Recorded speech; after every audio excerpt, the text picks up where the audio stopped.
जगत्पते गोपेश गोपिका कांथा राधा कांथा नमो तप्त कांचन गौरंगी राधे वृंदावनेश्वरी वृषभानुसुते देवी प्रणमामि हरिप्रिये वाञ्छाकल्पतरुभ्यश्च कृपा सिन्धुभ्यैव च पतितानां पावनेभ्यो वैष्णवेभ्यो नमो नमः नमो विष्णुपादाय कृष्णपृष्ठाय भूतले श्रीमते भक्तिवेदान्त स्वामिनिति नामिने नमस्ते सारस्वते देवे गौरवाणी प्रचारिणे निर्विशेषा शून्यवादी पाश्चात्यादेशतारिणे जय श्री कृष्ण चैतन्य प्रभु नित्यानंदा श्री अद्वैता गदाधर शिवासादि गौर भक्तवृंदा हरे Krishna Krishna Krishna Hare Hare Hare Ram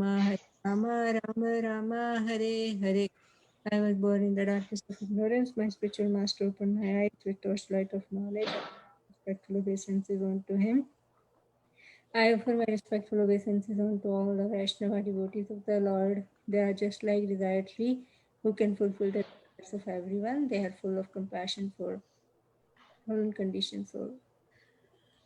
Mukam karoti vachalam pangum langayati girim yadkripatamam vande Shri Karanam. Okay, devotees, please accept my humble obeisances. All glories to Srila Prabhupada. Thank you all very much for joining. Prabhu, do we think because of the link change, there are some people? Little bit is there. You want to eat? No. What? Yeah, Mataji.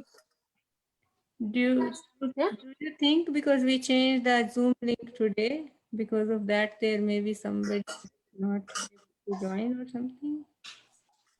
I see most people have joined. Mm-hmm. Only let me see. I think Kalpana Mataji. Hmm. Most people are there, I see. All right. Anyways, we will begin. Whatever. Like, I don't see any messages or anything. So let's first of all seek blessings of all the Vaishnavas and spiritual masters and Srila Prabhupada to allow us to dive in this study of Bhagavad Gita, because this is, Srila Prabhupada says that this is important, like first ABCDs of our spiritual life are in Bhagavad Gita. So this is the undergraduate study, and then for the postgraduate is that the Srimad Bhagavatam, and then Chaitanya Charitamrita. So this is, we all, and Prabhupada says that we all should know Bhagavad Gita from front to back and back to front.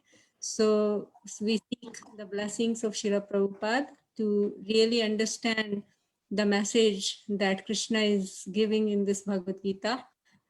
So let us begin. So today we will just do the introduction, and from next week onwards we will actually do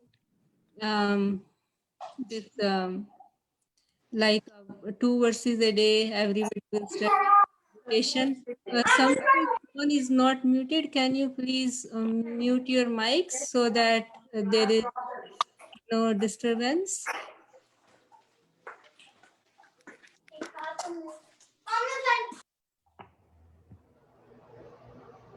Okay. So today we will just do the introduction, and from next week onwards we will go to 14 verses a week, 2 verses a day, if that is okay with everyone. If not, then we can discuss the alternative methods, whatever way everyone likes. Okay, so let us begin. So let's start. So this is just the introduction of Bhagavad Gita.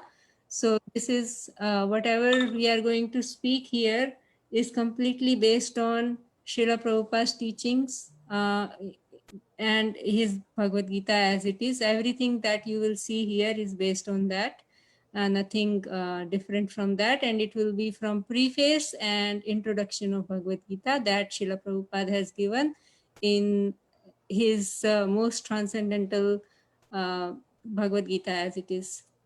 So we already did the pranam mantras, which are there in the introduction of Bhagavad Gita.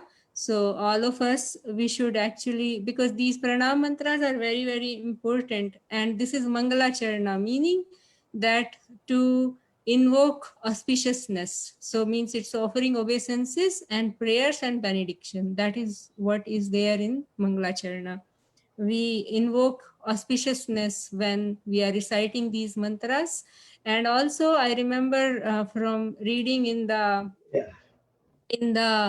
from the reading in this book by one of a very exalted disciple of Srila Prabhupada, the first beginning disciples, Yamuna Mataji. She in her biography Life of Unalloyed Devotion, her friend Deena Tarini Mataji describes that one time Srila Prabhupada wanted his books to be transcribed, like meaning type by typing, right? So Prabhupada will dictate and record, and then some disciples of Srila Prabhupada would actually type them, right? So Prabhupada wanted to give this service to one Mataji, and she said, Prabhupada, I don't know anything about typing, so how can I do it? And then Srila Prabhupada says that you offer these pranam mantras. When we offer the pranam mantras to the spiritual masters and the whatever invocation is there in Bhagavad Gita, then even if we don't know anything, we will be able to do it by the mercy of our spiritual masters and the disciplic succession. And then I remember by hearing that, Yamuna Mataji, whenever she goes in the kitchen to cook, or she is teaching somebody to cook, before she starts doing anything in the kitchen, she will offer the whole Mangala Charana that we just recited. We just offered our prayers in those Mangala Charana. She will do that. So now let us start. So just something that our Acharya says about this Bhagavad Gita is here. I am sharing on my screen. So what Baldev Vidyabhushan says about Bhagavad Gita is that this Bhagavad Gita is actually Lord's compassion. So we all know that Bhagavad Gita was spoken on the battlefield of Kurukshetra to Arjuna when Arjuna was completely confused and he didn't want to do his duty, right? Even after all the attempts that Krishna and Pandavas made to not fight but to have a peaceful solution, but the opposite party was not willing to accept it, so there has to be fight. But Arjuna, out of his compassionate soft heart of a devotee, he didn't want to, right? So that is the background of Bhagavad Gita.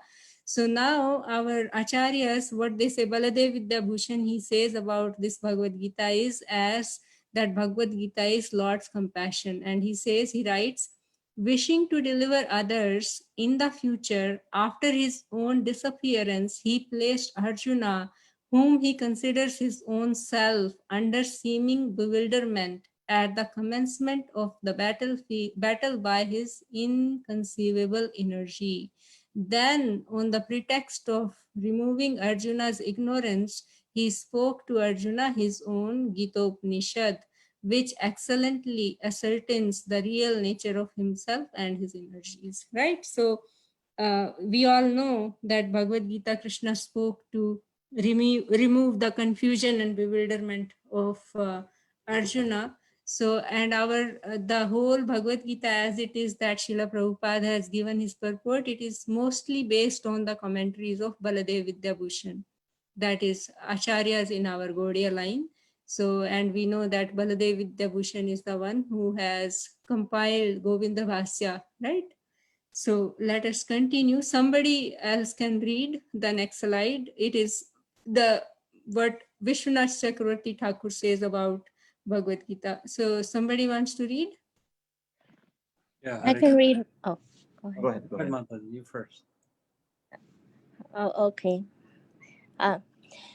Established in his great vow to protect the righteous and destroy the evil, on the pretext of relieving the earth of its burden of suffering, he gave the greatest protection in the form of liberation, even to those who were devoured by the crocodile of material life, to the most evil persons, even to those who displayed great hatred towards himself.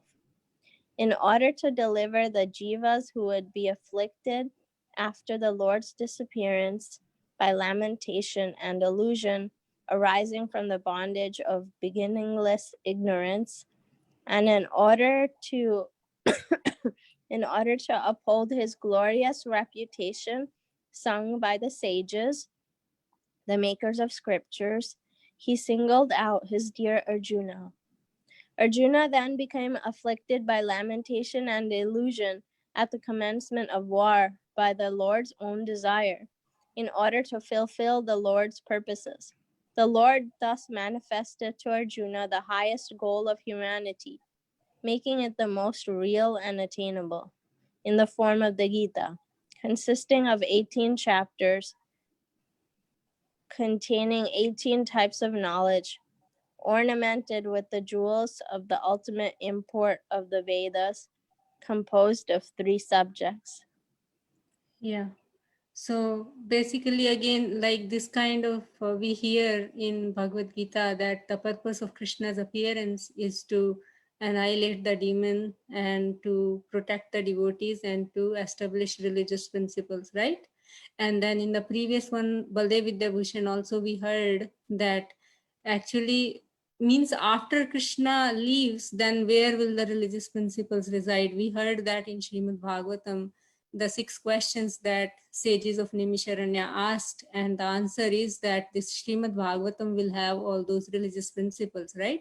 But this also, Bhagavad Gita is also like, because he put Arjuna in that bewilderment, because in this material life, all of us have that doubts and confusions, and we don't know which path to take and which not. And then when we open Bhagavad Gita and we read, we find all the answers, and even more than what questions we might have ever asked, right? So should we move on, or anybody wants to say anything here? All right, so let's go. So now we will read. So this first day of Bhagavad Gita starting, we are taking a little bit of time so that we understand why we should study Bhagavad Gita and what is the glory of this Bhagavad Gita, right? So here in next few slides, we have some of the glories of Bhagavad Gita from Sri Vaishnavya Tantra Sar, right? So in that, so let's read one by one. Let me just read this one only, the translation, and then we can take turn reading the glories of Bhagavad Gita, so that we get that eagerness and that attraction to study this Bhagavad Gita properly, right? That fool who wants to cross over the ghastly ocean of material suffering can do so very easily by taking shelter of the boat of Bhagavad Gita, right? So just like we heard from Srimad Bhagavatam also, it's similar. Yeah, go ahead. Somebody can read the whole slide slowly. Hare Krishna Mataji, I can read. Yes, go ahead, Prabhu. Text 23. The study of the Vedas and Puranas. Verily, the study of all scriptures is completed in all respects by one who studies the Gita with devotion. Text 32. A person who is devoted to studying the Gita acquires a friendly disposition to all living beings, despite his accruing the reactions of his previous actions in this world. Text 40. All the holy places in this universe, such as Prayag, are eternally present wherever the Gita, the eternal book of divine song, is present. Text 43. With supreme ecstasy, the Supreme Lord Krishna and his divine consort Sri Radhika are graciously present wherever the conception of the Gita scripture is discussed, studied, and taught. Yeah, so we see that actually all the holy places and Radha Krishna are there when we have Bhagavad Gita, and when we are discussing and studying Bhagavad Gita or hearing about Bhagavad Gita, right? And like, because we will hear in the chapters of Bhagavad Gita that how the soul and the super soul are present in each living entity, and how we should see the soul within, right? Once we attain the knowledge from spiritual master, then we should be able to see the soul and the super soul. So here, this is what is going to happen. So let us really take the teachings of this Bhagavad Gita to our heart, so that we can experience these glories of Bhagavad Gita in our life. So let's move on to some more glories here. Somebody want to read? I can read, Mataji. Yes, Prabhu. The Supreme Lord said, O Partha, the Gita is my heart, the Gita is my supreme essence, and the Gita is intense, imperishable knowledge of me. Text 45. The Gita is my superior shelter. The Gita is my the Gita is my supreme shelter. The Gita is my supreme abode. The Gita is my most hidden treasure, and especially the Gita is my supreme guru. Text 46. I am present within the Gita, and the Gita is my supreme residence. Only by the knowledge of the Gita do I maintain the three worlds. Text 47. Know without a doubt that the eternally infallible Gita, as my other self, is my supreme wisdom of the absolute personified. Yeah. So it's so nice to hear about these glories, right? So our heart is open for receiving this Bhagavad Gita, the teachings of Krishna in the Bhagavad Gita. Some more? Somebody wants? Mata, what book Yeah. is this from? This was from this one here, Shri Vaishnavya Tantra Sar. So this is Okay. the of Gita. There are many, but this is one. Means there are many books which glorify Gita, Gita Mahatmyas. So this is one of them. And by the way, devotees, I want to say that actually all this is taken from what my teachers have spoken. Nothing is mine, basically. I took it from their PowerPoints. It's not even my PowerPoint. So I'm just sharing with you all. It's not mine. Okay, I'm just sharing. Okay, anybody wants to read this one? Yeah. Yeah, Mataji, I can read. Yes, go ahead. Text 59. By uttering or hearing the purport of the Gita at the time of death, even a gravely sinful person becomes entitled to liberation. Text 60. One who has a devotional connection with the book of Gita will at the time of death attain to Vaikuntha and reside with the Supreme Lord Vishnu in divine ecstasy. Text 62. Even if at the time of death one simply utters the word Gita, a happy destination is achieved by him. Text 68. One who donates in charity 100 copy of the Gita attends to a plane of the absolute, where from rebirth is rarely encountered. Haribol. Haribol. So many of us, we try to do Bhagavad Gita distribution, so right? So now we know our goal, at least 100. At least 100. So some more. I think this is the last. Yeah. I can read, Mataji. You can skip the Sanskrit of the last one. Yeah. Okay, Mataji. Yeah. A person who out of egotism or pride vilifies the Gita will have to reside in ghastly hell up to the time of the great universal cataclysm. Text 84. One who with faith recites or hears the Gita, complete with the glory of the Gita, certainly reaches the supreme transcendental destination. Text 85. This Gita Upanishad, Bhagavad Gita, the essence of all the Upanishads, is just like a cow. And Lord Krishna, who's famous as a cowherd boy, is milking this cow. Arjuna is just like a calf. Our learned scholars and pure devotees are to drink the nectarian milk of Bhagavad Gita. Gita Mahatmya 6. Yeah.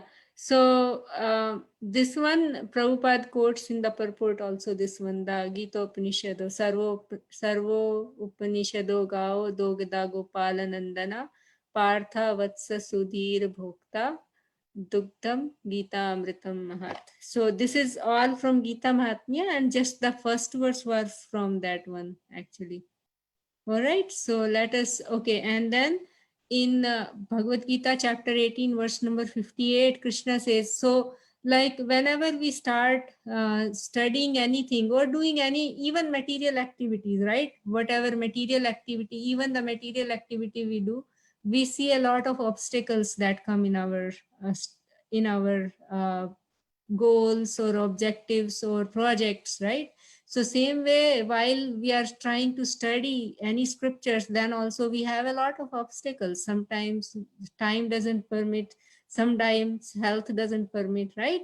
So, and many other things that keep coming in this material life. So but then in Bhagavad Gita 1858, Krishna says to Arjuna, if you become conscious of me, you will pass over all the obstacles of conditioned life by my grace. If, however, you do not work in such consciousness but act through false ego, not hearing me, you will be lost. So basically, if we stay dependent on Krishna and conscious of Krishna, then all the obstacles will be removed, right? So that is what, and if we don't, then we will feel lost. Okay, so now, so this Bhagavad Gita, as probably all of us know this thing, that it is divided in 3 parts, right? So first six chapters. In total, it has 18 chapters and 700 verses, right? So first 6 chapters are Karma Yoga, and the next set 7 to 12, they are Bhakti Yoga, and then we have the third one is Jnana Yoga. So chapter 1 to 6 is Karma Yoga. Some of the knowledge is also there, because in second chapter we hear a lot of about the knowledge about soul and matter and spirit, right? So that is there. And in 6th chapter there is about this Ashtanga Yoga and Dhyana Yoga also Krishna speaks, right? So like there is mix all over the Bhagavad Gita, all the different Karma, Jnana and Bhakti Yoga are given, but prominently in first 6 chapter is Karma Yoga, right? And in the second 6 chapters, 7 to 12, which is the complete middle of Bhagavad Gita, there Krishna speaks about Bhakti Yoga, right? So which is actually protected by, like the core confidential part is protected by Karma Yoga and Jnana Yoga on both sides. And the last 6 chapters, they are Jnana Yoga, where he describes the nature of the Lord and other details of self-realization. And chapter 18, we know that it's the complete summary of the Bhagavad Gita, right? So now we can ask this question that, okay, bhakti is the most important part, right? So why is it? Because generally when somebody writes a book, then the conclusion is given in the end of the book, right? And the bhakti is the most conclusive part and most confidential part. Why is it that it is in the middle, right? So because why is it in the middle is that it's like a secret, right? Krishna says that most confidential knowledge in the 9th chapter, right? So that is because it's the rahasya, because 9th chapter is the complete middle of Bhagavad Gita, and there he gives the like, you know, that the most confidential knowledge in 9.2, he says, right? Raja Vidya Rajaguhyam, right? So it's a rahasya, and it is revealed only to sincere people, right? Sincere and confidential. So for example, like when the king goes for a battle or something, then he is surrounded by all his entourage, right? Just like that. And this bhakti gives life to both karma and jnana yoga. So it is like bhakti is in the middle and karma and jnana is on the other side. Because if you do karma without bhakti, then it does not have anything, any meaning. And especially jnana, and jnana also, if there is no bhakti in jnana, then it is fruitless, right? So basically bhakti has to be taken by both karma and jnana. That's why these 6 bhakti chapters are in the middle of Bhagavad Gita. And also now the Bhagavad Gita is like a treasure box, right? And there are some key verses. All of us know that the key verses is 934 Manamana Bhavmad Bhakto, and the 1866, which is Sarva Dharman Paritajya Mamekam Charanam Raja, right? But also without the guru we cannot even approach, actually. So that 434, that tadvidi pranipatena pariparshanena sevya updakshanti te jnanam jnaninas tattvadarshina, that without guru we cannot attain that knowledge that Bhagavad Gita is giving us. So that 434 is that Guru is the access to that key of Bhagavad Gita and Bhakti, right? So just like there is a small story of Ramanujacharya. When Ramanujacharya, he was asked by his guru to go to this, I think, Mahapurna or Goshti Purna actually. So to go there and to get the secret mantra from him. And Ramanujacharya, he traveled from like long distance to Goshti Purna to get that mantra, but but he did not give him. So Ramanujacharya has to go 18 times. And then when the guru was completely convinced that this person is completely sincere and submissive, so then he gave the mantra, that Om Namo Narayana mantra for Ramanujacharya. Okay, so now, so in the Bhagavad Gita, we have the preface. Did everybody get ever chance to read the preface of Bhagavad Gita? What Srila Prabhupada says, writes there in preface?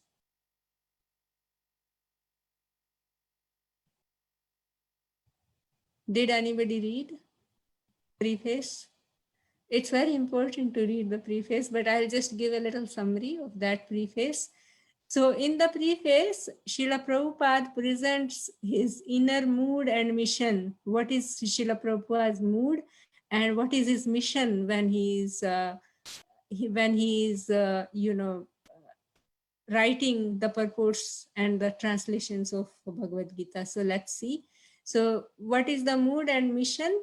Mood is that, mission is what is it that Prabhupada is trying to accomplish through this Bhagavad Gita, and mood is how, right? So his mission is to give this knowledge of Krishna, what the words of Krishna, to the whole suffering community, the whole world, to come out of that miserable material condition of life, right? So that is his mission, and transparently present that as it is. That's why we have Bhagavad Gita as it is, right? So that is his mission. And the mood is, Srila Prabhupada's mood is, first of all, his mood of service to his spiritual master, that he wants to serve his spiritual master. And we know the Pranam mantra of Srila Prabhupada. What is that? Namaste Saraswate Deve Gauravani Pracharine Nirvishesha Shunyavadi Paschatya Deshe Tarine, right? So that is, his mood is to serve his spiritual master, and very, very deep compassion that Srila Prabhupada had, and the mood of humility.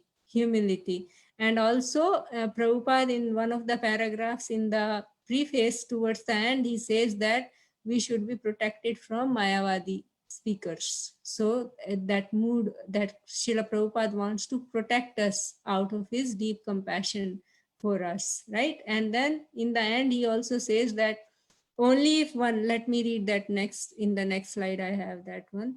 So Prabhupada says, we hope therefore that people will derive the greatest benefit by studying Bhagavad Gita as it is, as we have presented it here. And if even one man becomes a pure devotee of the Lord, we shall consider our attempt a success. So such humility that Srila Prabhupada had, and such compassion Srila Prabhupada had, so that we can get the teachings of Krishna as it is and be benefited and not suffer in this entanglement of material creation.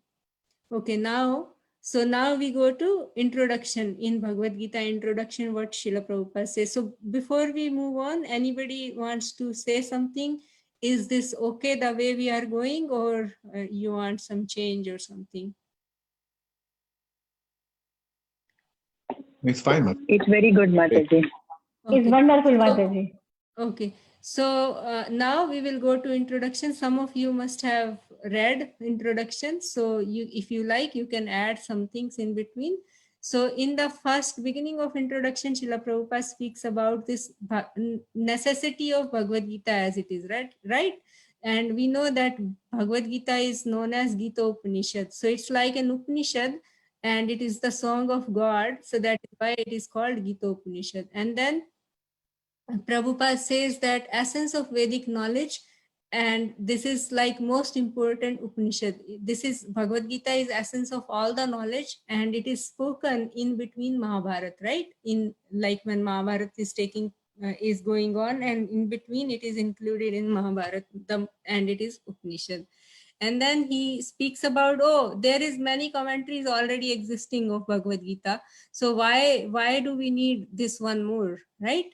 So then he says that none of them actually are authoritative, right? Because the commentator, they have expressed their own opinion without touching the spirit of Bhagavad Gita as it is, right? So that what is the spirit now? Spirit of Bhagavad Gita, right? Spirit is means what is the vital principle of Bhagavad Gita, right? So then Prabhupada writes there that spirit of Bhagavad Gita is mentioned in Gita itself, right? So just like whoever has read there it says that just like when we have to take some medicine, we just don't take it by our own whims, right? We take the medicine based on the direction given by physician, right? So that is the same way, whatever direction Krishna has given in the Bhagavad Gita, that is what we have to take. And Bhagavad Gita, it should be accepted as directed by speaker Lord Shri Krishna, right? Who is the doctor, who is the speaker. And he establishes himself Bhagavan, right? Supreme Personality of Godhead. So we see in Bhagavad Gita that after Krishna speaks 9 chapters, in the 10th chapter, Arjuna, he accepts Krishna as the Supreme Personality of Godhead. That verse will come in this year now. So then also there Arjuna says that, oh, I accept you Param Brahma, Param Jnana, right? Adi Devam, everything, right? So then he says that not only I am saying it, but all the great acharyas, like Ramanujacharya, Madhvacharya, they are also saying that. Then and this is also mentioned in all other scriptures that Krishnastu Bhagavan Swam, right? In Srimad Bhagavatam 1.3.28, we heard that Etecham Sakala Pumsa, right? So there also in Brahma Samhita also it says Ishvara Parama Krishna Satchidananda Vigraha Anadi Radhir Govinda Sarva Karan Karanam. So this should be taken as directed by Krishna himself, right? So now here like in 4th chapter, whoever may have read the 4th chapter of Bhagavad Gita, there we see that we receive this knowledge in disciplic succession, right? So Krishna described that he spoke to Vivaswan in 4th chapter 1 first verse, that he spoke to Vivaswan and Vivaswan to Manu and Manu to Ikshvaku, and in due course of time the disciplic succession was broken, and then he spoke it to Arjuna. And Arjuna, why did he spoke to Arjuna? He says that what is that? Sakha Cheti, right? Bhakto me Sakha Cheti. In 4th chapter, he says that Arjuna, because you are my friend and you are my devotee, so that is what I am going to speak this most confidential knowledge to you. So these are the qualities required to understand Bhagavad Gita. One should be devotee of the Lord, and one should be friend of the Lord. So main quality then Prabhupada describes in there is that one should be known enviousness in order to receive this knowledge. So then there are 3 types of Prabhupada describes, there are 3 types of transcendentalists. One is Jnani or impersonalists, yogi or meditators, and the bhakta, right? Devotee of the Lord, and they have a relationship with the Lord. So now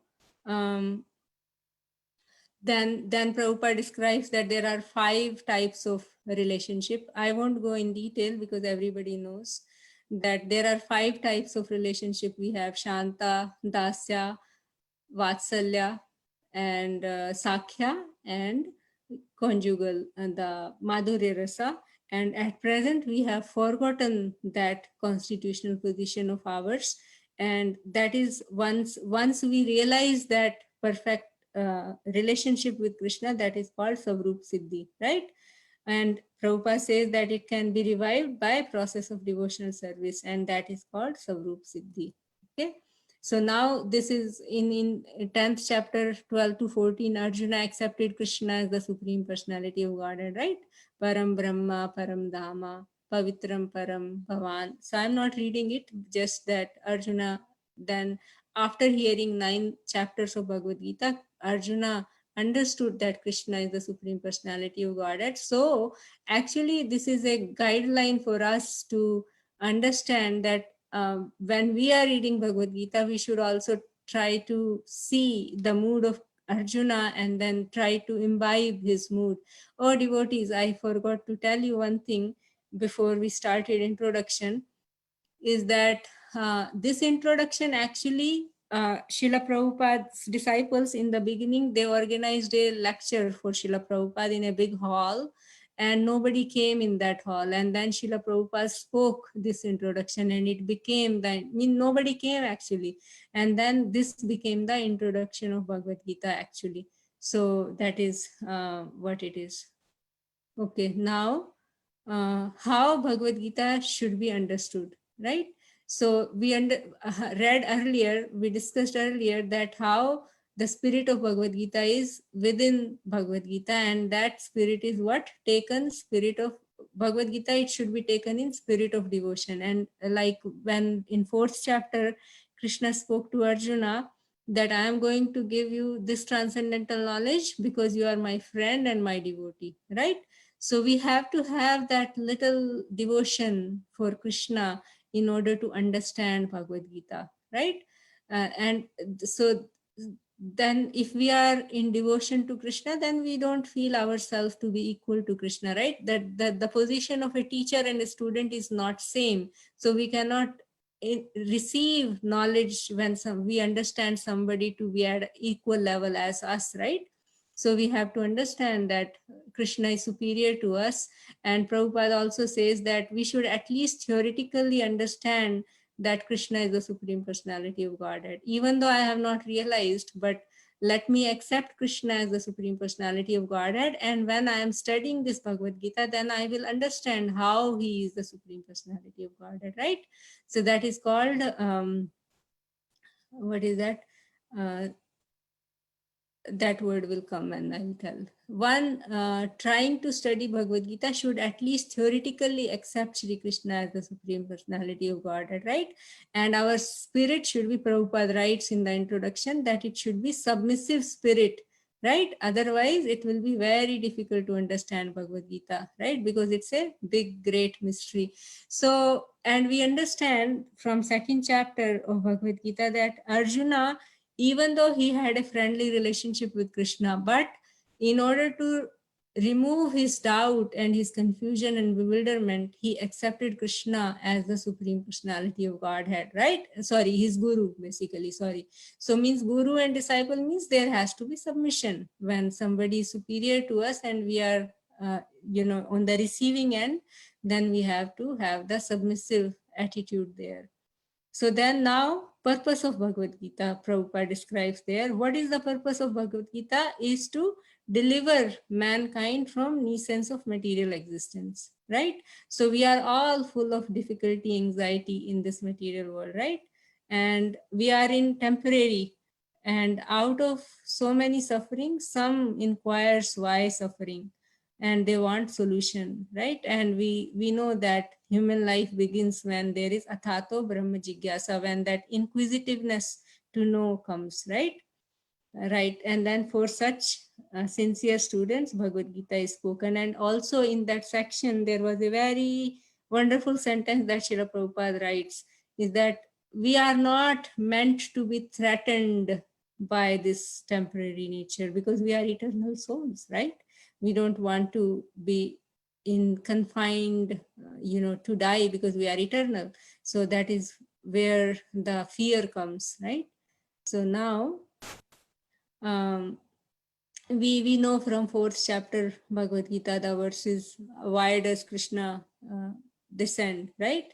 So he descend for teaching us to re-establish the real purpose of life.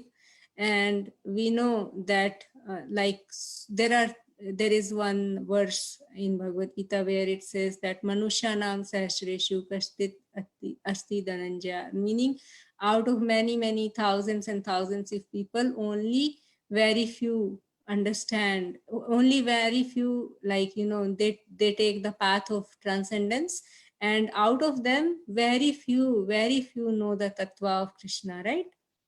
And he is very, very merciful to living entities. Thus he spoke Bhagavad Gita to his friend and devotees, and Arjuna's position is that he is a close associate of Krishna and he is above ignorance, but he was put into ignorance to deliver the message of Bhagavad Gita. So we all know up to here.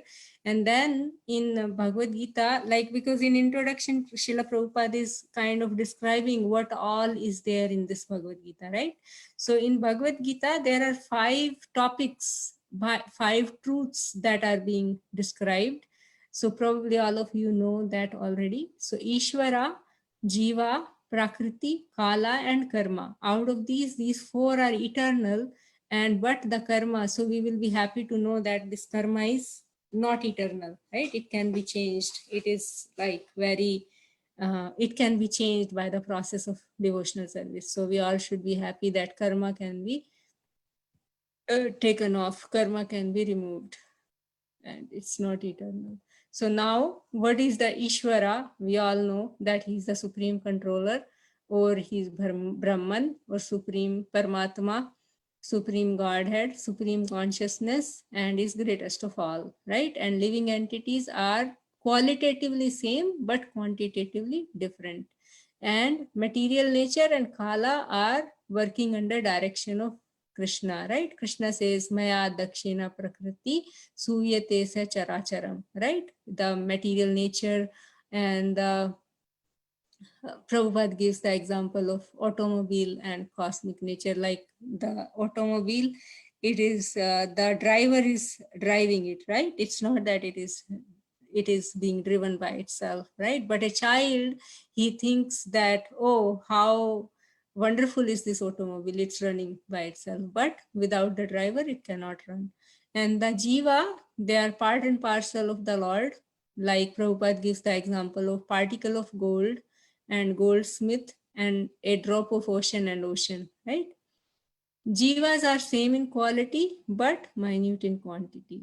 There are then the demigods, which are subordinate Ishwaras and tendency to control, but they are always controlled, right? They cannot act independently. And Jiva, they're, although part and parcel of Lord, is considered as Prakriti, enjoyment, superior energy, because they are conscious. So we know that superior energy, inferior energy, right? Internal, external, and marginal. And living entity, even though they are superior energy, but they are marginal. And they are conscious, but the material inferior energy is not conscious. Okay, then Prakriti, Srila Prabhupada writes about Prakriti, is that inferior, and because it is not conscious, eternal, but sometime manifest and unmanifest. So why we call it, it is real. So some people, the Mayavadis, they say it's not real, right? The impersonalists, they say it's not real. It's real, but it is temporary. It's sometimes manifest and sometimes not manifest. Just like a building, the building, so some, at one point of time there was nothing, and then some building was formed, so means that unmanifest to become manifest, and then again when it becomes old, it deteriorates and it just mixes with matter, right? So then it again become unmanifest. So just like that. And Krishna is the only enjoyer. So, and everybody else, even though we have male female here, but that is, even the males are Prakriti, they are to be enjoyed by Purusha, and Krishna is the only Purusha. And we know from the Bhagavad Gita verse 529, the peace formula, Bhoktaram Yagna Tapsam Sarvalok Maheshwaram Suhradam Sarvabhutanam Gyatva Mam Shantim Rachati. So if we understand Krishna to be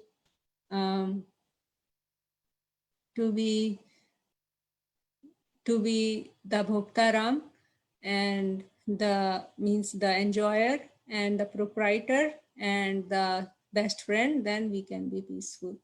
And then this Kala, which is time, right? Krishna says, time I am, right? Above these modes, Prakriti has 3 modes of goodness, passion, and ignorance, and those run under the energy of time. And then karma, which is activity, which is the combination of modes, and under the control of purview of eternal time, there are activities. These activities are called karma. And these are carried from time immemorial. We are suffering or enjoying fruits of our activities. Right? The Prabhupada gives the example of businessman. And then karma is not eternal, which is a very happy news for us, right? Can be changed on perfection of knowledge. Okay, so I don't know, let me see how many, because 8:18. So somebody wants to say something before we continue further. I have one question, Mataji. Yes, Prabhu. As Jiva, I don't understand because we are marginal energy. Yeah. Although we are part of the superior energy, but when we come in contact with the material nature, then we get. So why are we classified here as Prakriti? I don't understand it. Yeah, Prakriti, because even Prakriti means enjoyed. Purusha is only one Prakriti, because Prakriti in the sense we are to be enjoyed. Okay. So it's not Prakriti in the sense of material. No. Okay. It's not in the sense in Right. that sense. Okay. But Just one. we are to be enjoyed by the Okay. Supreme Lord. In Yeah. that. Okay. Yeah. Okay. Thank you. Okay, then Srila Prabhupada. So should we continue? I think we have a lot more, I think. So should we, because we will end at 8:30, it's 8:20. So let's go on a little bit more.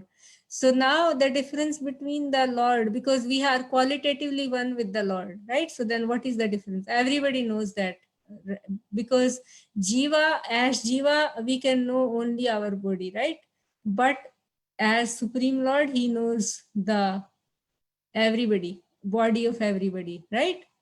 He's the knower of all the bodies, and he is not materially contaminated. We are materially contaminated, and he is in the heart of all living entity, and we are in, means the spirit soul is only in the heart of himself or herself, and controller of all bodies and controlled or conditioned. We are controlled and conditioned, and Krishna is not affected by the karma, but we are affected by the karmic reactions. And the Lord is so kind that he is always with living entity, and he travels with living entities, right? But the jiva, he transmigrates from one body to another body, right? So that is the difference. Karma can be changed when living entity acts in mode of goodness, hence karma is not eternal. Okay. So consciousness and bhakti, Prabhupada describes. So Jiva is conscious and the Lord is supreme conscious. Consciousness is not generated by association of matter. Consciousness is the spirit, right? Because of that. So like if let's say consciousness can be generated by matter, then there is no question of death, right? If consciousness can be created by matter, then anybody can be alive, like the robots can be living entities, right? But they are not.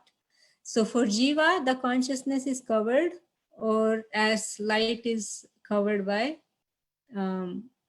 colored glasses, right? So if we wear red glasses, then we will see everything red.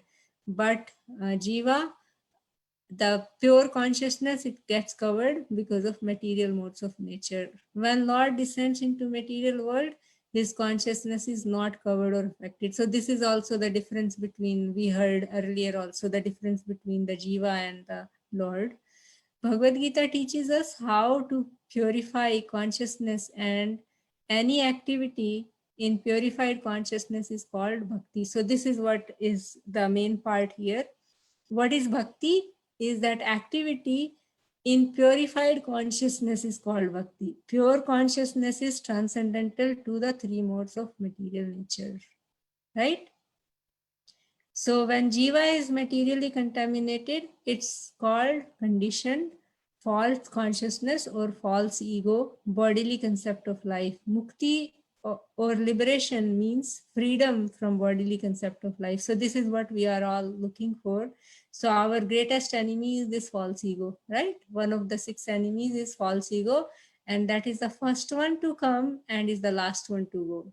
So because of the false ego, we have to take birth in this material creation, and this false ego is the last contamination of the heart that goes away, that goes in the last, actually, which is very hard, because we are millions and billions of lifetime we have been identifying ourselves with the body, and it's hard. So then consciousness is, I am the Lord, I am the creator, and I am the enjoyer. But actually, he is the cooperator, part of the machine. So yeah, Prabhupada gives the example of part of the machine. Like if the part of the machine is separate, it has no value in itself. But if the part of the machine is joined to the machine, then only the machine, it is of any use, right? And same way Prabhupada gives the example of any part of the body and watering the root of the tree, right? So Lord is the actual enjoyer and living entities are his enjoyment. Okay. Mataji, a quick question. Yeah. This false ego means we thinking that we are body. That's the false ego. Yeah, that's false ego, that I am this body, that I am mother, I am father, I am good, I am bad. Even thinking that I'm not good, that is also false ego. Because who are we actually? We are the servants of the Lord, right? In whatever condition we are the servant of the. So that is the real identity. Real identity of living entities. We are the part and parcel of the Lord, and we need to serve him in any situation and any condition. So that is the best way to get rid of this false identification, is to identify ourselves with the pure identity, which is to serve the Supreme Lord. That is the real nature, Srila Prabhupada says. Just like sugar's nature is to be sweet, water's nature is to flow, liquidity. So same way, the nature of the living entity, dharma of living entity is to serve. And whom we serving, that defines that it is false ego or the true ego. Like I am the enjoyer. Okay, Mataji. Yeah. And also Nitai Sevani Mataji's class, right? She was mentioning in that intelligent quotient, the first thing we need to become Krishna conscious, we need 6 ingredients. One was intelligent quotient. And what is that intelligent quotient? Because actually our false ego becomes the boss, right? For us who are not pure devotees and not materialists, we are sometimes we want to please Krishna, sometimes we want to please our material desires, right? To fulfill our material desires. So we are being controlled. Our boss, this false ego becomes our boss. So what she said is we should study scriptures so that our intelligence becomes the boss, and then intelligence will guide the mind and senses to act appropriately, not the false ego, right? So yeah, so it's just 8:38. So we'll continue from, I will see what all is remaining, and then we can see what to do with it. Hare Krishna Mataji. Yes, Prabhu. There is like, I was checking the chat and Shantanu Prabhu is trying to say something. Oh, so you can speak up, Shantanu. Hare Learning. Krishna Mataji, can you hear me? Yes, I can hear you. Oh, yeah. At the beginning, I said I was interested in learning Bhagavad Gita by myself before, but it was so hard to understand. Yeah. You made it a lot more easier to understand. Yeah. Oh, nice. So did you like it, like the way we are doing it now? Right. I like how you went over, how you gave a big overview of all Okay. the themes before actually Yeah. talking about the purports themselves. Yeah, I am very happy that you joined, Shantanu, and you liked it. So happy that you find this time to join. No problem. Mataji, do you have PDF versions or some slide copies that at least we can print out for our reference? Yeah. I can send you all Yeah. the PDF of this, whatever. I Yes. send you tomorrow the Thank you, PDF. Mataji. Yeah.